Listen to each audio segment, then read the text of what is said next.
Welcome and thanks for joining us today on a Sales Leadership webinar series, part 2. So today's topic is Everyone Communicates, Few Connect. So let's move on to today's agenda.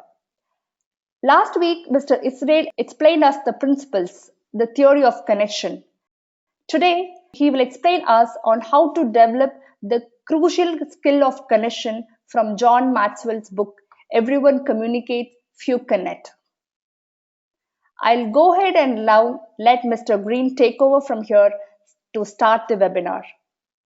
Over to you, Mr. Israel. Kirti, thank you so much for that warm welcome. It is so exciting to be here again this week and be able to be a host for part 2 of this leadership series. So to everyone on the call, good morning, good afternoon, or good evening, wherever you are in the world, I want to welcome you and say thank you for joining us and happy Valentine's Day. As Kirti mentioned, I'm Israel Greene, certified speaker, leadership teacher, and coach with the John Maxwell team. Now, for those of you that joined us last week, this week is not going to be any different. I'm kicking off this call in the same way as I do with every other training by starting off with my 2 power questions. And for those of you that are new to the call this week, when I do trainings like this, either live or web-based, I like to kick off the session by always asking 2 questions at the start of it. Number 1 is, who wants results? And number 2, what is your intention during this hour of your time? Now, I'm sure that when I asked the first one, that if we were all in the room together, almost every single hand would go up. And for the few that didn't put their hands up, if they were really honest about things, they would say yes as well. Because the bottom line is, we all want to improve the results that we're getting in our lives. Now, for some, it may be money, it may be time, lifestyle changes, relationships, health, whatever that end result is, it all comes back to one thing, and that is connecting. And it doesn't matter who you are, you can improve your results by improving your ability to connect and influence people in an ethical way. Now, with regard to the second question of what is your intention for the time that you're on this call, I challenge you to be very, very clear on that answer and write it down and take action on it. I'm going to let you in on a little secret. Now, one of the biggest things that distinguishes leaders from the rest of the pack, and the major difference between those that crush it and those that don't, is that the ones that crush it are action takers. That's the secret. It's very simple. They are really powerful action takers. Even if it's an imperfect action, they're the ones that get farther ahead than the ones that take no action at all. So as we go through this session, whether you're with us for just today, you're with us last week, or you're going to be with us for the next couple of weeks, I want you to think about those moments and opportunities where you can take action and apply these principles to produce results. Now, you're going to hear me mention the term results throughout the presentation, because at the end of the day, for us as a leader, it's all about adding value and driving results. Now, my purpose here today is to raise your awareness of leadership, both as a learnable and as a teachable skill, and to give you some really practical information that you can apply right away. Now, I know that we have all types of individuals from different walks of life on this call, so I also want to make sure to convince you that if you're not already, that we're all leaders in one way or another. And leadership comes down to one thing: influence. Leadership is influence, nothing more, nothing less, and influence depends on our ability to connect with people. Just to recap, last week, we started a 2-part series where we covered at a very high level the very first portion of John Maxwell's Everyone Communicates, Few Connect. And we had the opportunity to review 3 of the 5 connecting principles, which were: connecting increases your influence in every situation, connecting is all about others, and the third is that connecting always requires energy. So with connecting increases your influence in every situation, basically, we talked about how leadership is influence, nothing more, nothing less, and we spoke about the differences between high achievers, average achievers, and low achievers when it comes to connecting, as well as a few connecting strategies for one-on-one communication with those that, and what those signals are that you're aware of to make sure that you're having a meaningful connection.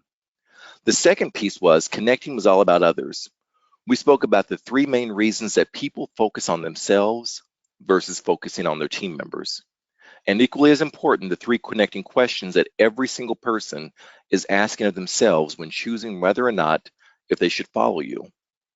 And the third thing was connecting principle. Connecting always requires energy, and why it's so vital that you learn to recharge your batteries and that you identify those energy leaks and the traits that are required to avoid some of the unforgivable pitfalls of a leader.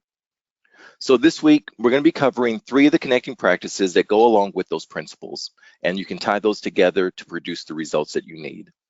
Now, before we get started, if you notice within the chat box, there is a handout available for you to download and to follow along. So if you haven't done that, I highly recommend that you print that out. This is great for you if you would like to revisit the content at a later time and reflect on today's workshop. Also, remember to keep in mind that if you hear something that resonates with you, shoot a tweet out there at Zoho CRM with the hashtag sales leaders.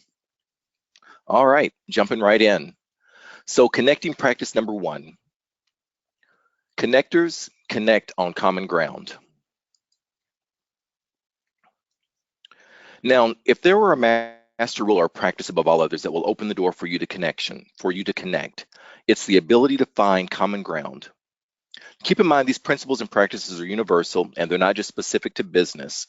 This applies if you're in a conflict with a spouse, teaching a child, negotiating a deal, selling a service or a product, whatever it is, leading a team, or even an executive in a boardroom.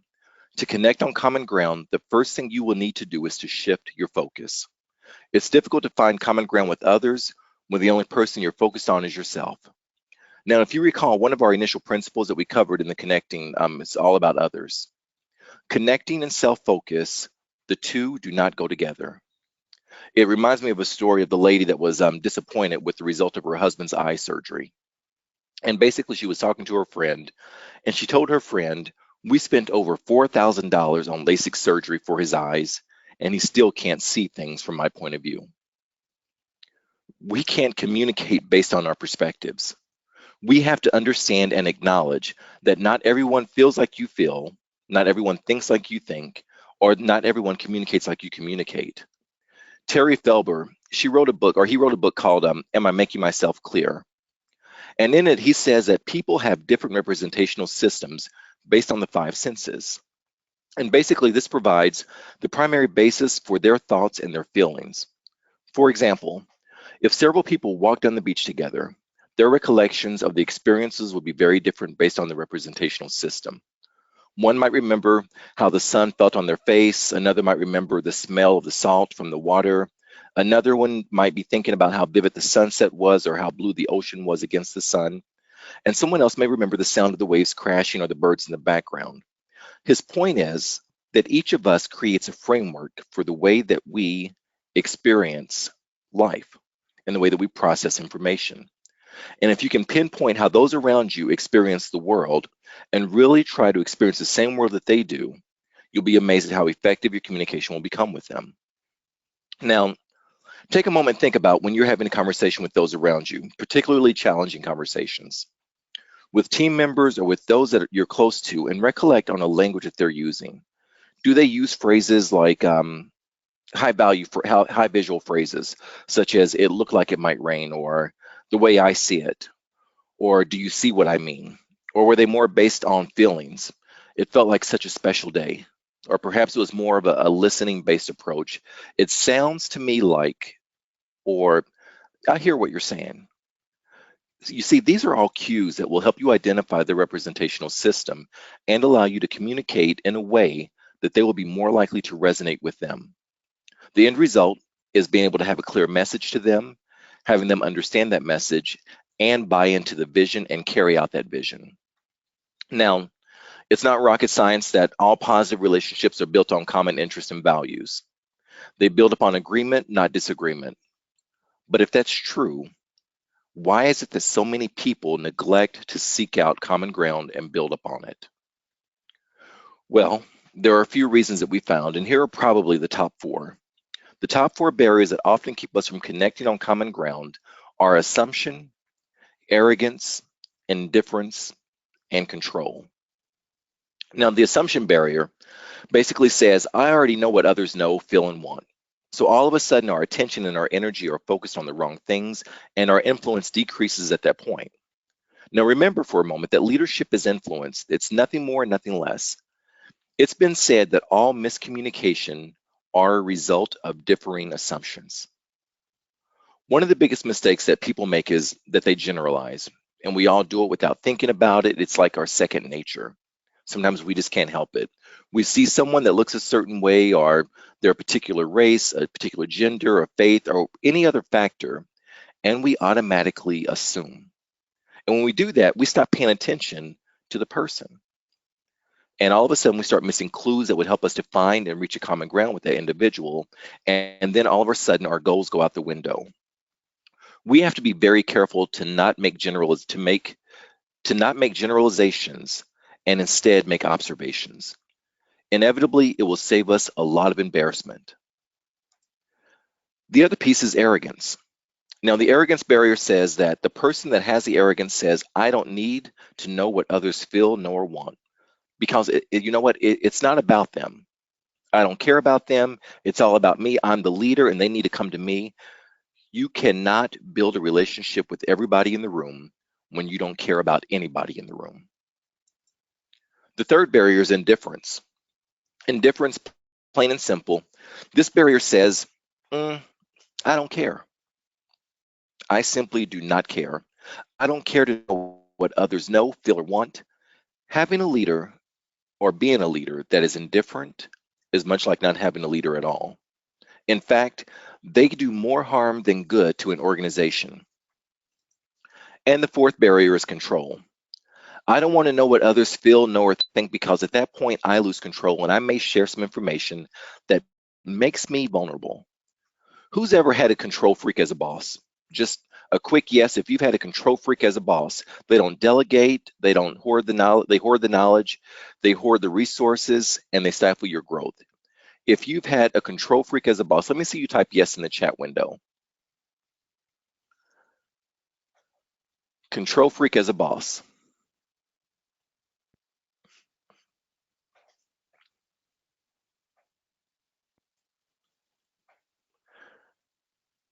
So we've got some yeses rolling in.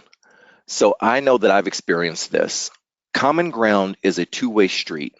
And yes, it is important to focus on others to understand them, but it's equally critical to be authentic so that others understand us. Some leaders feel by keeping people in the dark that they're able to maintain a measure of control. And what they don't realize is that secrecy spawns isolation, not success.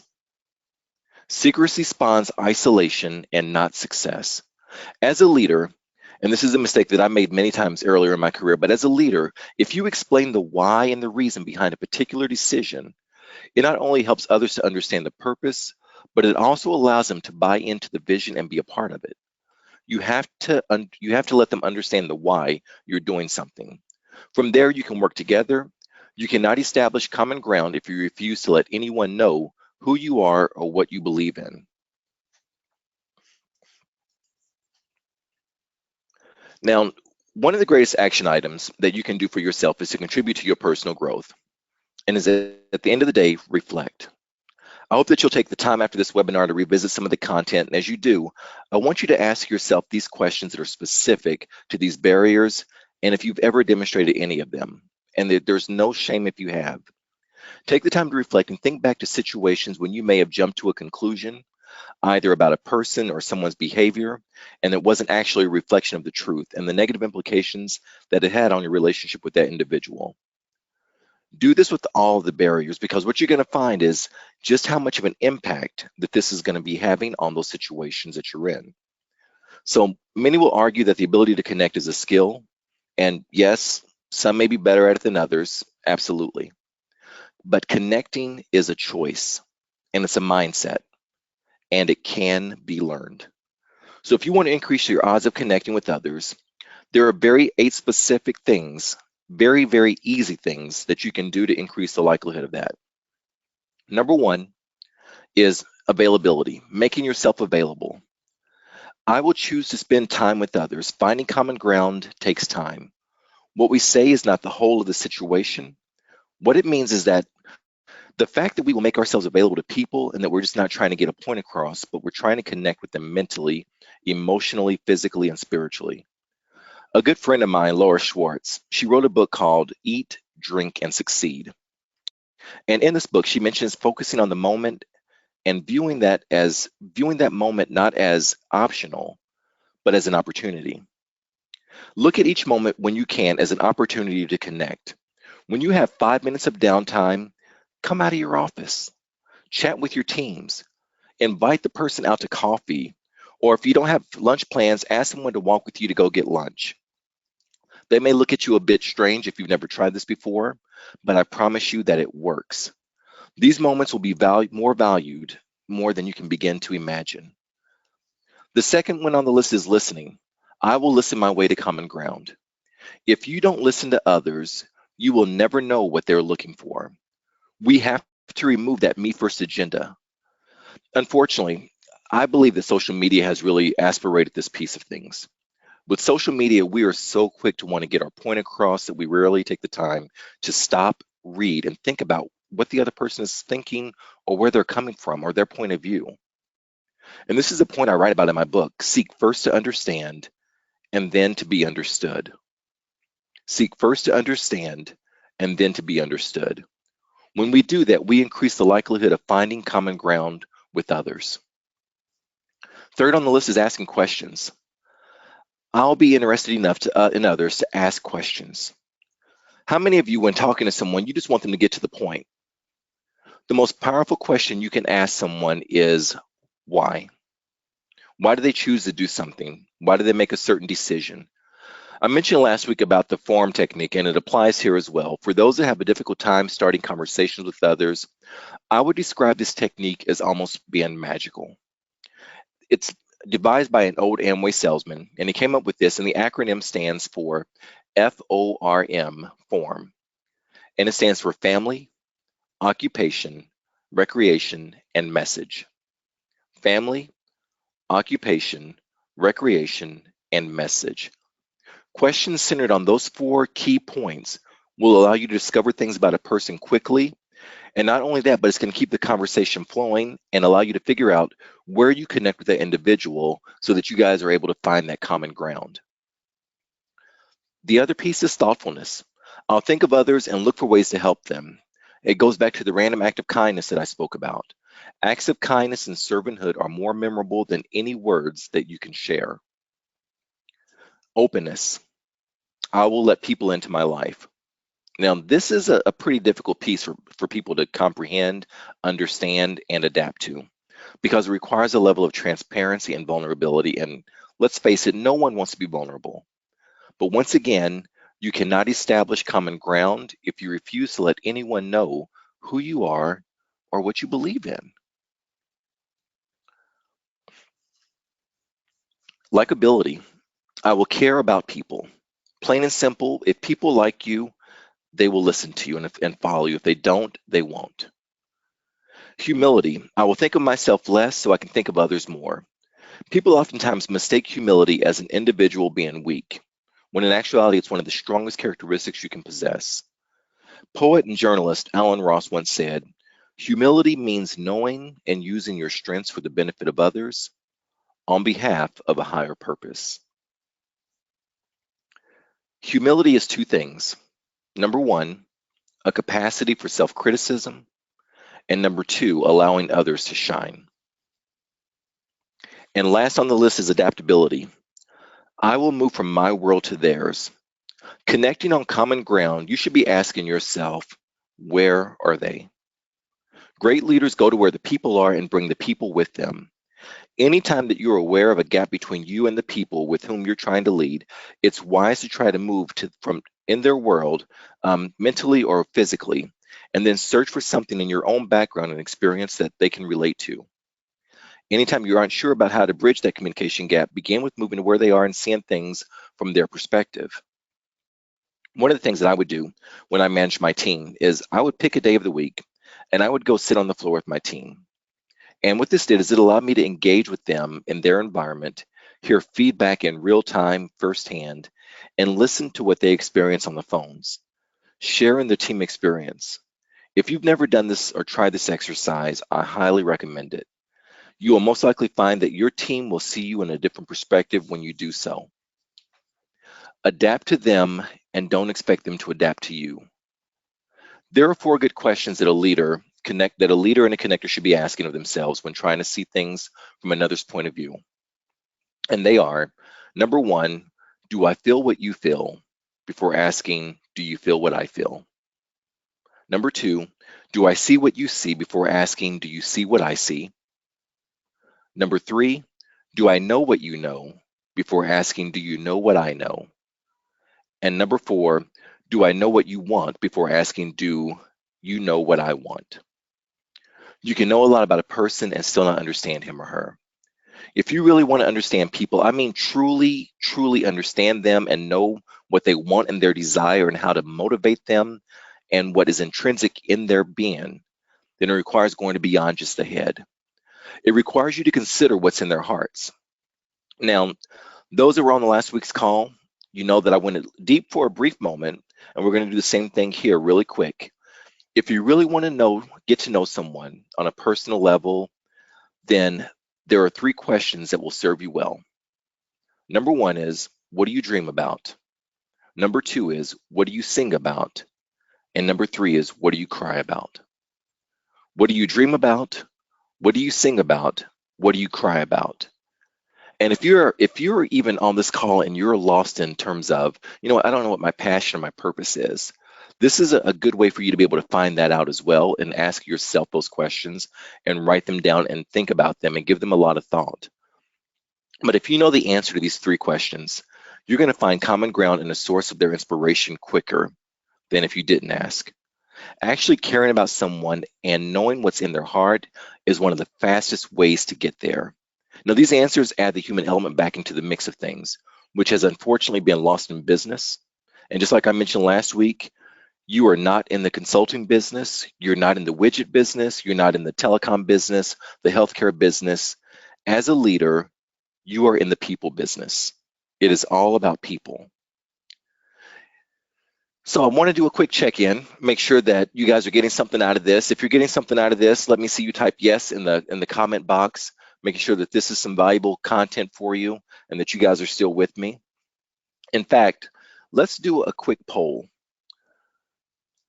So a quick poll, out of the 8 pieces of finding common ground, I want to do a quick poll, and I've just only listed 5 here, but I really want to know which of these 5 things resonates the most with you. The choices to finding common ground, which of these 5 resonate the most with you? And which ones are you going to try to apply going forward? Availability, listening, questions, thoughtfulness, or humility? And we'll give it about a 30-second time frame here for everyone to respond.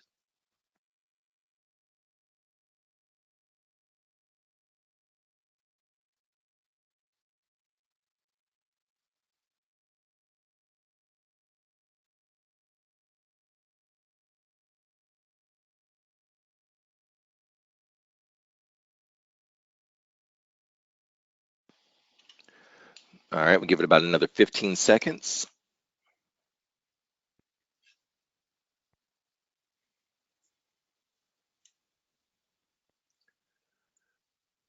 5, 4, 3, 2, 1. All right, poll is closed. And let's see here. It looks like we've got 24% availability, 38% was the highest with listening, 24% is questions, 10% is thoughtfulness, and 5% is humility. Ironically enough, humility is the lowest and listening is always the highest.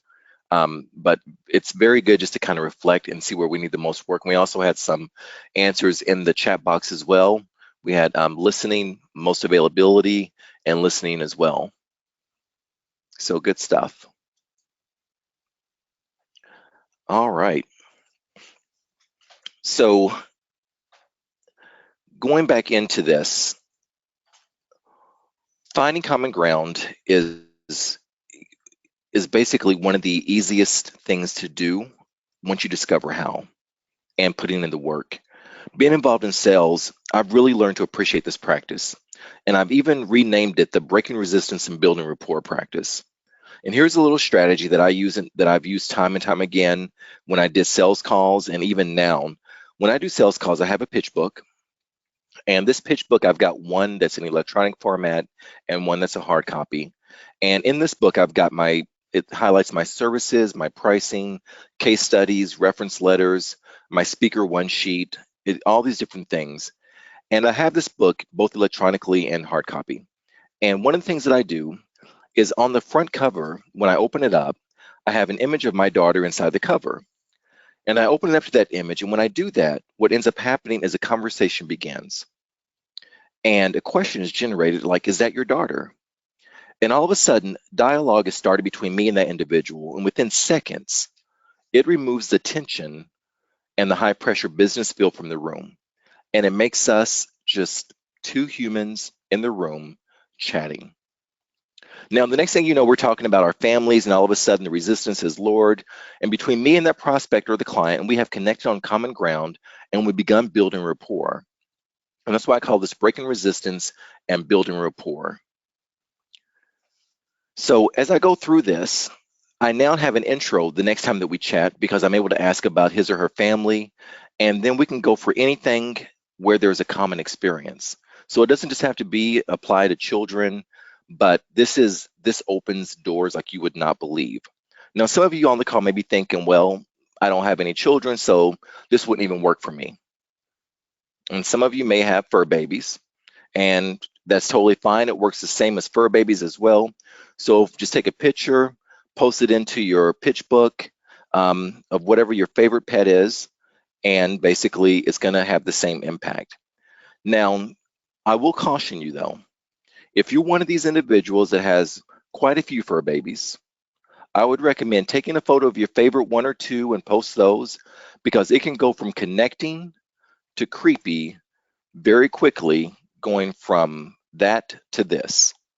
Now, this is a judgment-free zone, but just be very cautious if you are posting all of your fur babies and you're in this type of situation.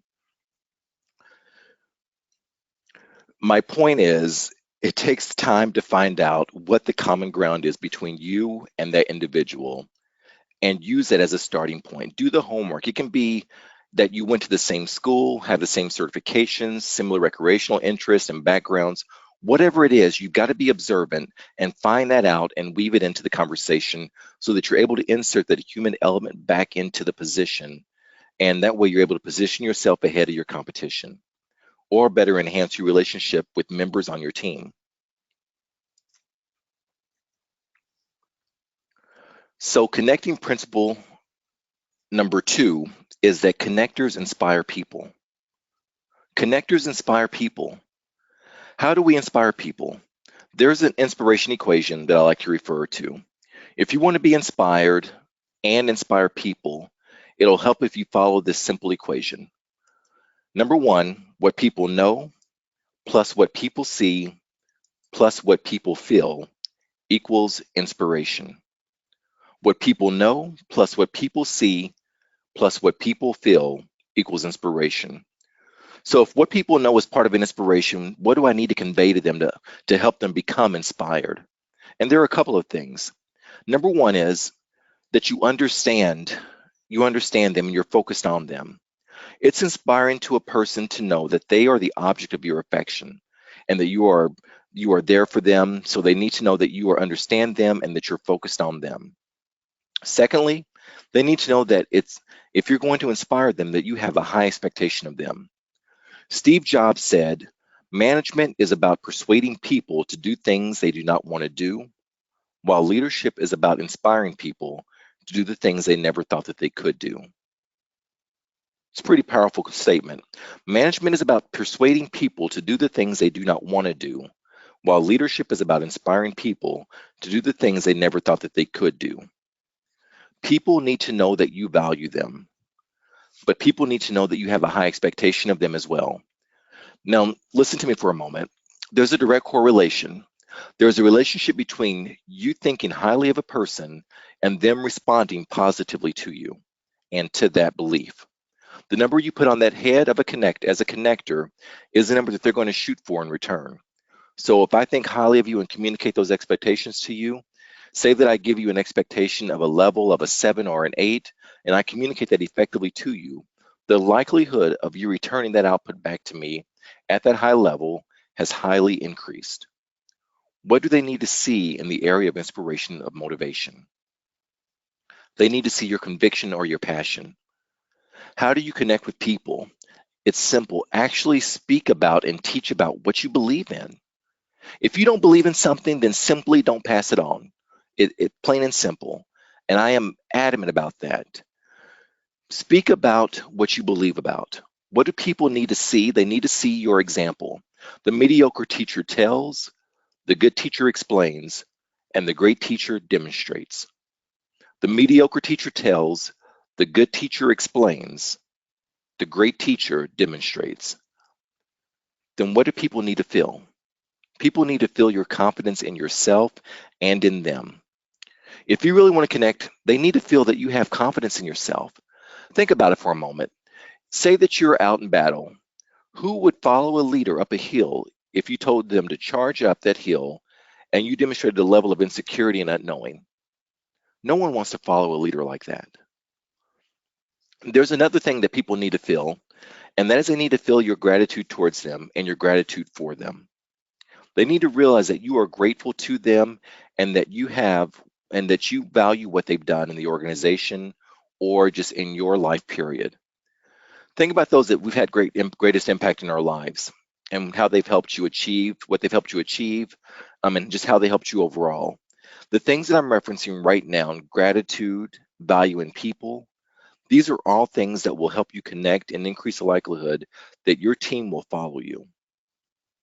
I actually have a challenge for you today.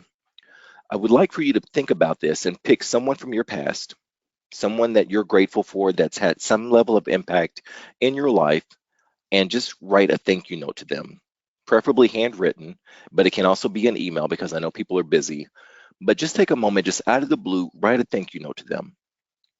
Think about what this will do for your ability to connect with that individual. Here's my point. Connecting with people is not out of your reach. It may be out of your comfort zone because you have to do things that you aren't accustomed to doing, but it's not out of your reach. Connecting is all about thoughtfulness. It's about common ground. It's about giving energy. Everything that we've covered in here today is within your power to do it. The big question is, are you willing to do so? That's the big question. We're going to do one more poll here. And basically, this poll is, which do you believe to be more important, motivation or inspiration? Which do you think has higher value, motivation or inspiration? And we'll take a quick 30-second.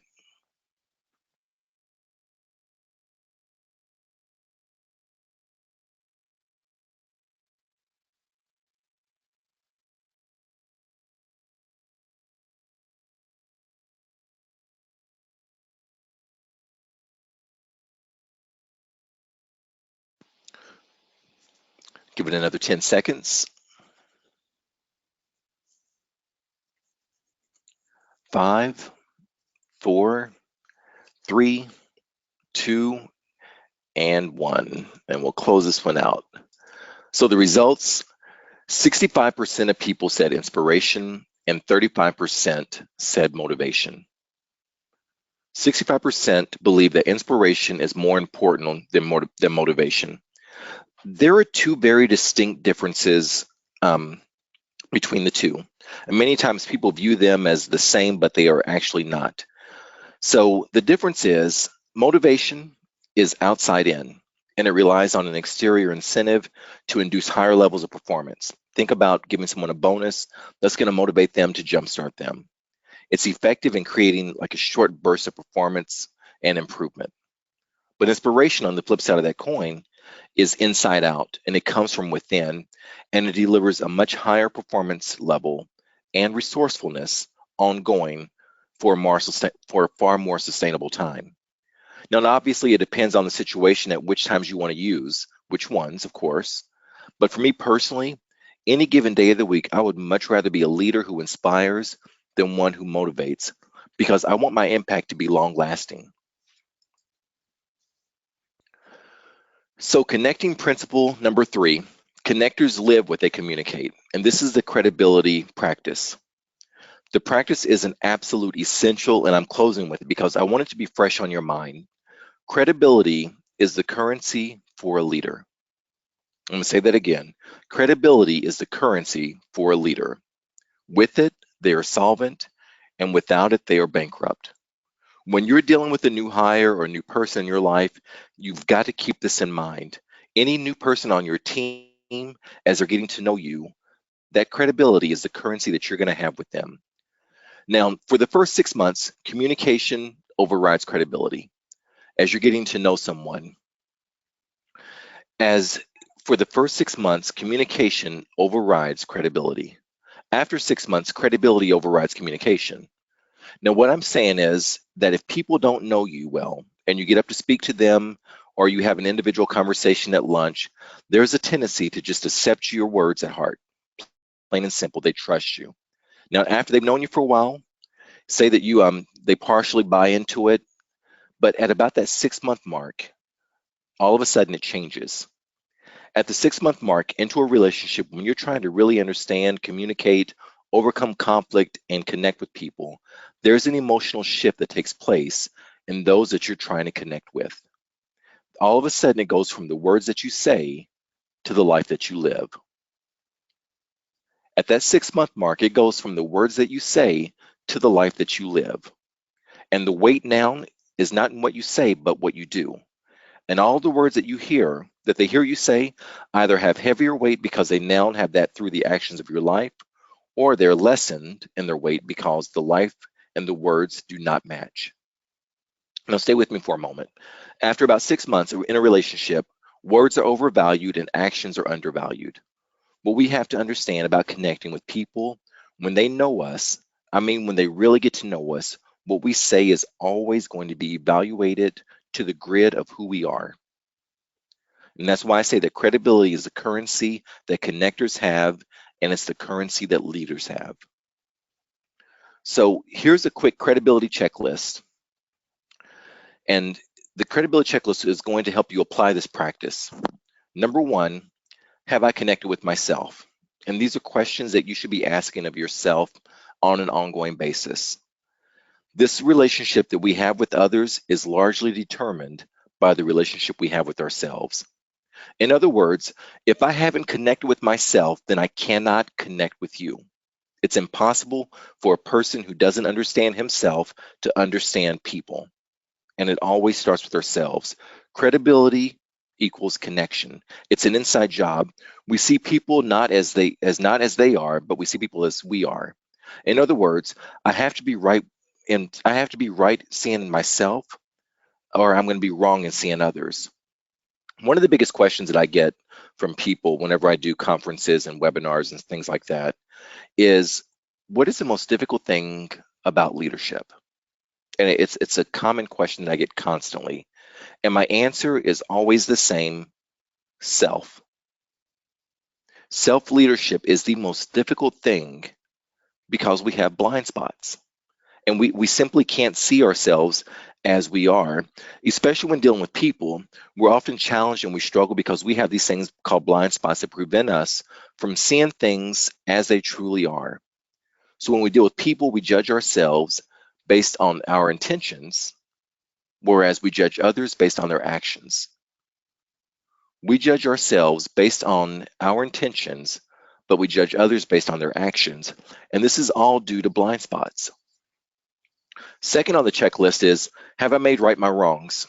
And this is a great question in credibility. In other words, we have all at some point done something wrong. And when I ask that question, it's to get you to understand that credibility is not in not making mistakes, but it's in owning up to the mistake. It's not about failing, but it's about saying, hey, you know what? I failed, and here's what I'm going to do to change it. Credibility is not in being perfect. It does mean, however, that we knowingly wrong someone, we have to do something about it, and we got to make a concerted effort to fix it and resolve it. Regardless of your title, please understand you never rise above that. Third on the checklist is, am I accountable? And there's a teamwork law that I teach on called the law of accountability. And the law says teammates must be able to count on each other when the rubber meets the road. Now, I know there's no such word as accountability. So there's accountability and then there's accountability. And I want you to be able to count on me. I want you to be able to know that what I do counts and connect with you so that I can make a difference in your life. When you make a commitment, you create hope. But when you keep a commitment, you create trust. When you make a commitment, you create hope. But when you keep a commitment, you create trust. People don't get the two confused. Hope is wonderful, but trust is always better. If people can count on you and they trust in you, and it's an extremely powerful bargaining chip for you to hold. Number 4 is do I lead like I live? Do I lead like I live? Jim Rohn once wrote, "You cannot speak that which you do not know. You cannot share that which you do not feel. You cannot translate that which you do not have. And you cannot give that which you do not possess." To give it, to share it, and for it to be effective, you first need to have it. It has to be in you. Number 5 is, did I tell the truth? Well, this question speaks for itself. I always ask my daughter the basic kid question: did you brush your teeth? Did you wash your hands? Did you do this or did you do that? And she always gives me this look and just says, "Yes, Daddy." Now, at some point, she's going to ask me about Santa Claus and Elf on the Shelf and all these other things, and probably about her fish bubbles that was accidentally flushed down the toilet. And I'm going to have to come clean and tell the truth at that point. But you got to ask yourself, did I tell the truth? Number 6, am I vulnerable? Do people know who I am? Number 7 is, am I following the golden rule? And this is a great credibility question. The golden rule is one of those that just transcends time, and it withstands the test of time. And it translates the same regardless of the culture, the language, and is the standard by which everyone should be measured. And the last but not least is, do I deliver results? Do I deliver the results? Now, if we were to get granular in here and we were doing one-on-one coaching, I would be asking you some very pointed and challenging questions and force you to answer them, because I want you to get you to truly to see how you measure up on this credibility checklist. And I obviously can't do that in this group setting, but I want you to think about a few questions. One is, what wrongs have you made right? And have you made any right? Have you said, hey, you know what, I apologize, I was wrong? And if you have not, I would challenge you to go out and do that today. 2 is, if I were to sit down with your team or colleagues and ask them to name your top 3 weaknesses, what would they share with me? What would they say that your weaknesses are, the top 3?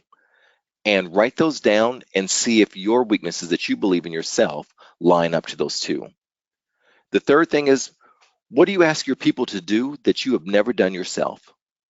And that's a huge one, because people want to know that you're in the trenches with them. And if they do know that, they're going to follow you. Think about these questions honestly and take the time to reflect on them. So the big question is, can I learn to connect with others? And the answer is, yes, you can. So here's what I know. Leading people successfully can be one of the most challenging and rewarding things that you will do. But when you truly make that connection with someone and you're a better person for having known them and they're a better person for having known you, there is nothing more rewarding. The definitive law of connection: the ultimate measure of a leader lies in their ability to touch a heart. An effective leader must touch a heart before you ask them for a hand. An effective leader must touch your heart before you ask them for a hand. Now, before we wrap up, I want to do one last poll question for you. From what we've learned today, out of the 3 connecting practices, finding common ground, inspiring others, and credibility, I would like to know, what are you going to focus on over the next 30 days? Where are you going to put your energy and effort? So if you can just quickly take the poll questions for me.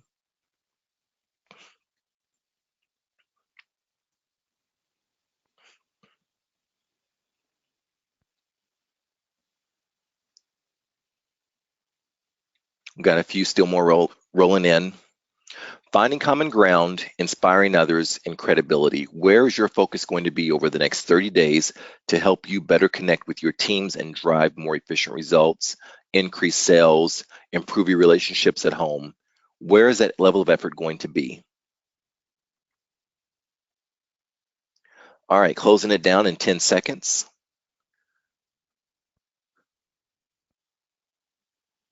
5, 4, 3, 2, 1. All right. So we had 30% that said finding common ground, 33% said inspiring others, and 37% in credibility. Credibility was the leader. I love it.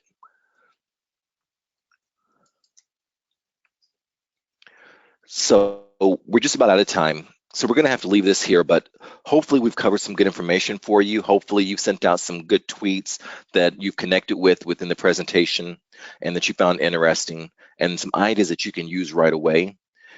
But just before we finish up, let me just cover this because I think it's key to any kind of program change. This presentation is normally pretty well received and it gets a lot of information in it, but the trouble is it doesn't have the impact that it needs to have. And it's for one simple reason: change is not an event, it's a process. We have a tendency to overestimate the event and underestimate the process. We have a tendency to overestimate the event and underestimate the process. You see an event which is important, but going back to the motivation factor, it won't develop you for the long haul. It won't develop you as a communicator, as a connector, or as a leader. It'll just get you started on becoming better. But if you think about it, to develop as a leader, we are talking about changing our behaviors, which we have to become habits, which have become habits, unfortunately. We can't just snap our fingers and be changed, so it requires action on your part. And I'll close with this. I hope the session's added some level of value to you today, that you found it entertaining, that you found it beneficial to you. And I want to thank you for your attentiveness, and thank you to Zoho for allowing me to be able to share this material with you. It's been an honor and a privilege to be here with you today.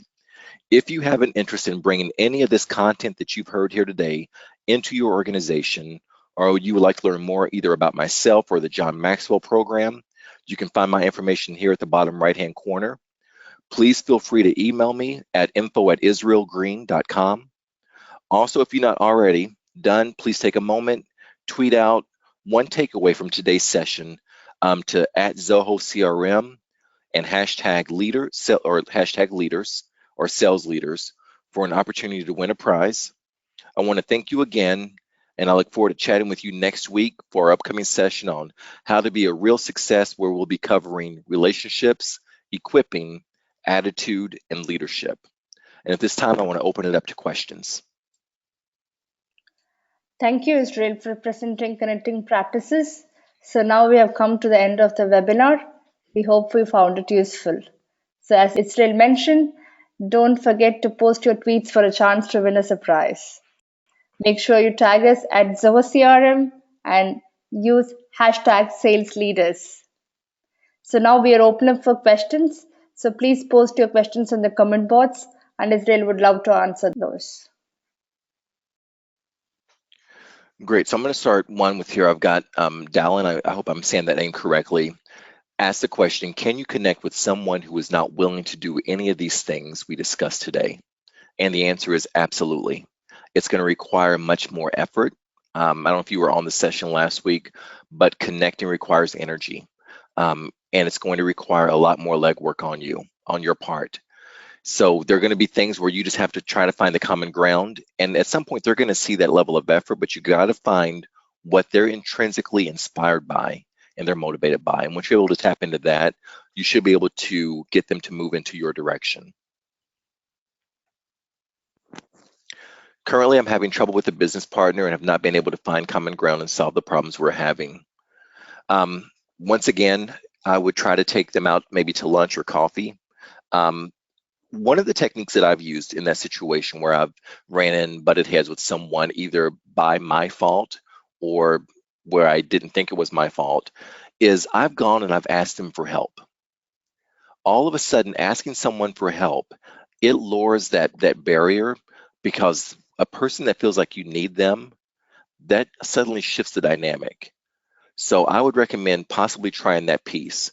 Also, if you want to shoot me an email, we can discuss a little bit more and jump on maybe a 15-minute call, and I can give you some feedback on that call. If you want to email me at info@israelgreene.com, and I can kind of try to help you navigate through that piece with a little bit more direction.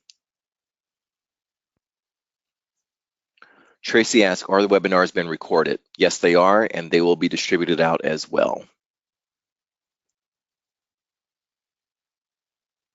So while we still have people in here, did people find this information valuable? Is there something that you're able to take back to your organizations? Are there any other challenges that people are having within their companies or within their personal relationships that they are going to be able to apply this to? Juan, there will be a replay to this. Thank you for the compliment on the information. There will be a replay that we send out on this as well. It should be going to your email as well. Everyone needs to understand that this is a process and it's a journey. Success is a journey. So it's not going to be something that just happens overnight. You go have a coffee with someone and all of a sudden you're connected. It doesn't quite work that way. So there is a level of effort and time that is involved, and it's the law of process. So just as you go through this and maybe you're faced with challenges, I don't want you to be discouraged because one thing didn't work. You have to really try to figure out how to navigate through that and find the direction via that method. We've got one more question here. People in my office don't communicate effectively, which causes severe problems in office life. Do you have any suggestions on it? Alexandra, I would need a little bit more information on that to figure out when you say that, is it that they don't communicate at all, or is it yelling, just more confrontational? I would love to chat with you a little bit more about that. You can definitely create some workshops. I can give you some suggestions on that if you would like to email me as well. And if you would like, we can jump on a 15-minute call and chat about that, or do a Zoom conference or something of that nature. But info@israelgreene.com. You can feel free to email me there, and hopefully I can provide some tips and practices for you that will help you overcome that. We will wait for 2 more minutes and see if any more questions to be answered. Tracy mentioned she'd be interested in knowing how many people have used the activity tracker that I emailed. Tracy, not everyone got a copy of that. It was only the people that requested it directly.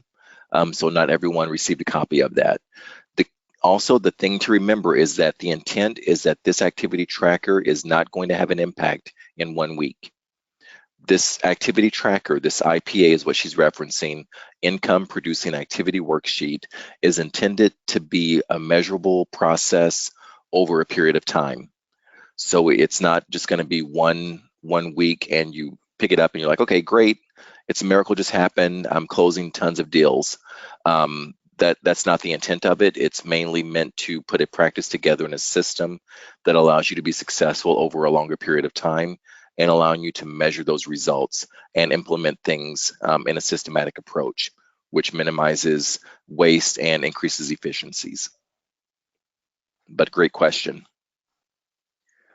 Is there a link to the first webinar that was missed? I believe, one, that we can get that out to you as well. David, I can send you a copy of the IPA, income producing activity worksheet that I use. You'll need to manipulate it to fit in what is good for your industry and market, but I can definitely send you a copy of that if we can get your email address. All right. It looks like everyone's questions has been answered. So we'll all see you on next Wednesday on our new topic, How to Be a Real Success, Part 1. Wednesday, February 21st. Thank you all.